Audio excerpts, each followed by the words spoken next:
You are watching Beyond the News. Like, comment, and subscribe.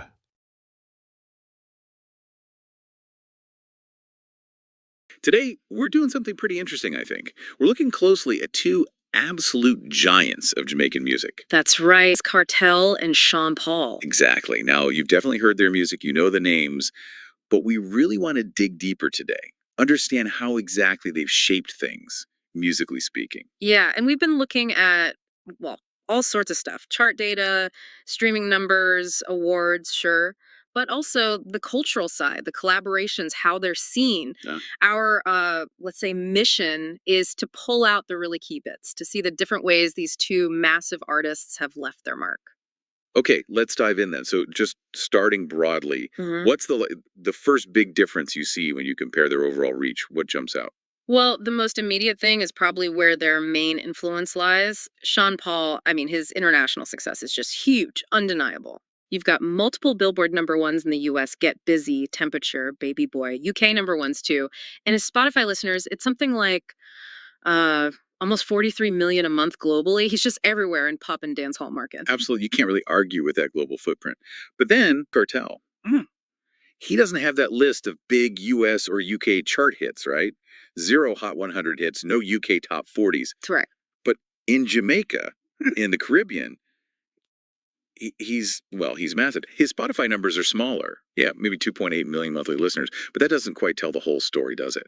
What's behind that? That really intense regional loyalty. It's fascinating, actually. The depth of that connection Cartel has, especially with the Caribbean diaspora. I mean, think about this. Those Freedom Street concerts he did in Brooklyn back in 2025 sold out 19,000 seats. Wow. And this was after he'd been locked up for 13 years.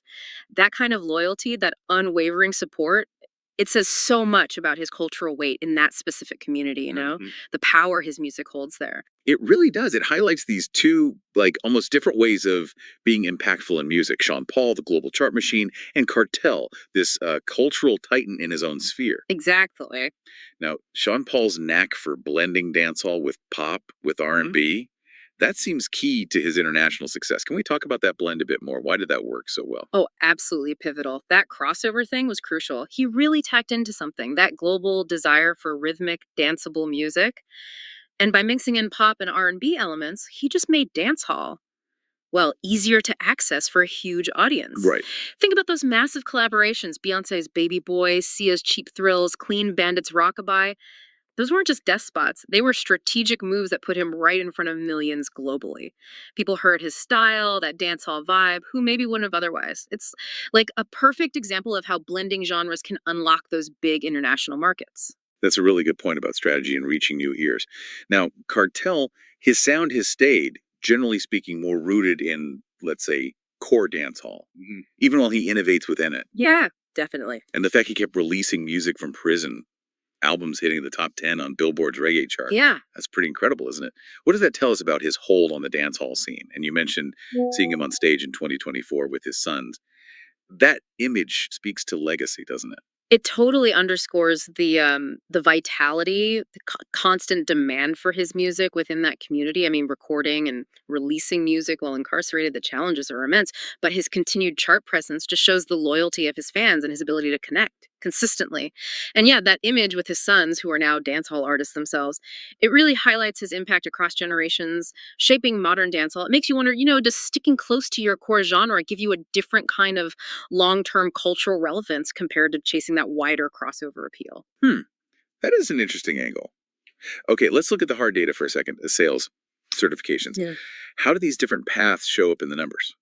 Right. This is where you really see that global versus regional difference quantified. Sean Paul's sales figures are just massive. We're talking multi-million sellers.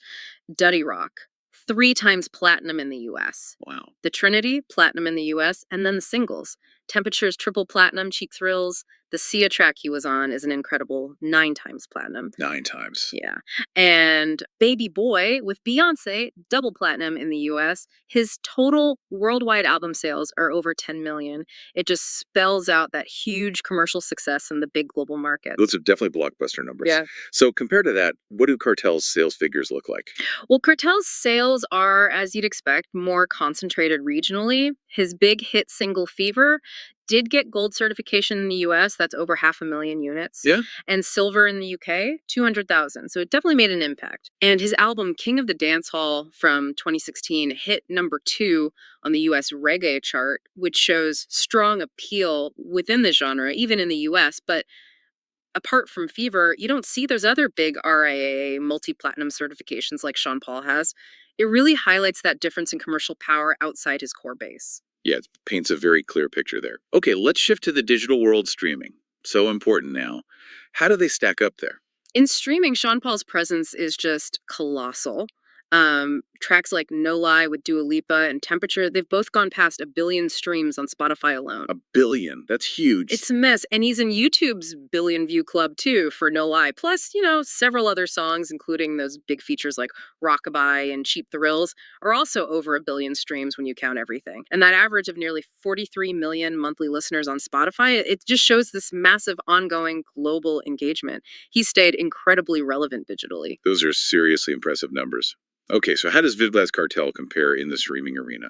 Cartel definitely has a strong streaming game, especially for dancehall, but it's on a different scale globally. His big track Fever has around 100 million Spotify streams, which is really good for the genre, definitely. And lots of his other tracks have tens of millions of views on YouTube. Right. His roughly 2.8 million monthly Spotify listeners. It's way less than Sean Paul, obviously, but still very high for an artist mainly in that more niche genre space. And you have to remember, his constant output, even from prison, was key to keeping those digital numbers up, keeping that connection going. Yeah, that's a fair point. It's clear Sean Paul dominates the global digital consumption. Okay, what about industry recognition awards, nominations? What story does that tell? This is another area with a pretty clear difference in, let's say, mainstream validation. Sean Paul won the Grammy for Best Reggae Album back in 2004 for Duddy Rock, and he's had 10 Grammy nominations overall across his career. 10 nominations. Wow. Yeah, plus a MOBO award early on, Billboard Music Award nominations. These really show that high level acceptance within the big international music industry bodies. That's quite a haul. And Cartel on that front. Cartel got his first Grammy nomination more recently for his 2025 album Party With Me, no wins yet. And it's worth remembering that a MOBO nomination he had way back in 2004 was actually withdrawn. Oh, right. Why was that? It was due to controversy over some of his earlier lyrics. So while he's definitely won awards within Jamaica, within the reggae and dancehall world, they just don't have that same international weight or visibility as Sean Paul's Grammys and other big awards. It reflects that difference in mainstream global standing again. Yeah, that lyrical controversy seems to have definitely played a role in how he was perceived by some of those mainstream institutions. Okay, let's move on to cultural influence. Yeah. This feels like a really interesting area for both of them, but maybe in quite different ways. Oh, absolutely. It's compelling how they've both had this huge cultural impact just via different routes. Sean Paul was instrumental in bringing Caribbean music to the global stage, right? That fusion sound made it accessible. He became this recognizable face, always in the media doing interviews, and he's done significant charity work in Jamaica too, like that big donation to a children's hospital. Yeah. And his lyrics generally were more, mainstream friendly. That definitely helped broaden his cultural reach. He was like an ambassador. Yeah, like a bridge almost. Yeah. He opened the door for many people worldwide to Caribbean sounds. And Cartel, his influence feels deeper, maybe, more embedded within dance hall culture itself. Exactly. Rolling Stone even pointed out how Cartel, quote, helped to erode Jamaica's long held taboo by tackling more explicit themes head on. He pushed boundaries within the culture. Right. And that intense loyalty from his fans sticking with him through everything, it's just powerful proof of his cultural resonance, the connection his music makes. Those New York concerts in 2025, they weren't just gigs, they felt like major cultural events for the diaspora, a real statement. Plus, you have his sons, Little Addie and Little Vebs, who are now established dancehall artists. That speaks volumes about his lasting impact, the legacy he's building within Jamaican music. It's being actively passed down. So it's almost like Sean Paul built bridges out to the world, while Cartel was like strengthening and maybe even redefining the foundations within dancehall. That's a great way to put it. And both have shown incredible staying power, haven't they? They really have. Sean Paul's been consistently active since the mid 90s, always touring, releasing music. And Cartel, despite, the huge interruption of prison emerging in the early 2000s, he's maintained this extraordinary relevance. His recent legal win, The Comeback, shows. It proves his enduring impact. Surviving that long in music is impressive for anyone. Definitely. Let's touch on collaborations quickly. Who they work with often says a lot. It really does. Sean Paul's list is like a who's who of global pop stars, isn't it? Beyonce, Clean Bandit, Sia, DJ Snake, loads more. And those team ups almost always resulted in massive global chart hits, pushing him further into those mainstream pop audiences. Uh-huh. And Cartel's collaborations. Yeah. They look a bit different. Yeah, they're mostly within the reggae and dancehall world. Major artists there like Spice, Popcan, huge figures in the genre. And those tracks are often massive hits in Jamaica within the dancehall scene, but they don't tend to cross over onto those big global pop charts like Sean Paul's features do. So, again, Sean Paul using collabs to break into global pop, Cartel using them to reinforce his position within dancehall. A very good summary, yeah. And that links right into how they've influenced the sound of the genres. Sean Paul is known for popularizing that dancehall pop crossover sound, making it palatable for that wider audience. Right, making it accessible. Exactly. Whereas Kartel, while he's definitely an innovator, he's largely kept that raw, hardcore dancehall edge. He's often seen as someone who maintained, even amplified that side of contemporary dancehall. Okay, final point then, media presence, staying relevant over the years. Well, Sean Paul has had this pretty consistent, mostly positive media profile, regular albums, tours. He's active on social media. You know, his Grammy nomination for Scorcha just a couple of years ago shows he's still very much in the game. Uh-huh. And Cartel's media story has been, well, very different for a long time. Yeah, for over a decade, obviously, his media presence was just dominated by the legal case, the imprisonment. That was the constant narrative. But since his release in 2024, the comeback has generated this huge wave of media interest. Right. The sold out Brooklyn shows, getting that MOBO Impact Award in 2025. It's really boosted his profile again, especially online. It feels like a whole new chapter starting in his public story. Okay, so let's wrap this up. After digging through all this, what's the main takeaway when you put these two side by side? I think the evidence really points to Sean Paul as the bigger global commercial force. You just look at the international charts, the sales, the streams, the Grammys win. It shows a level of mainstream success that goes way beyond the Caribbean. Vybz Kartel, while he doesn't have that same global commercial reach, is arguably a more deeply culturally impactful figure, specifically within dancehall and the Caribbean.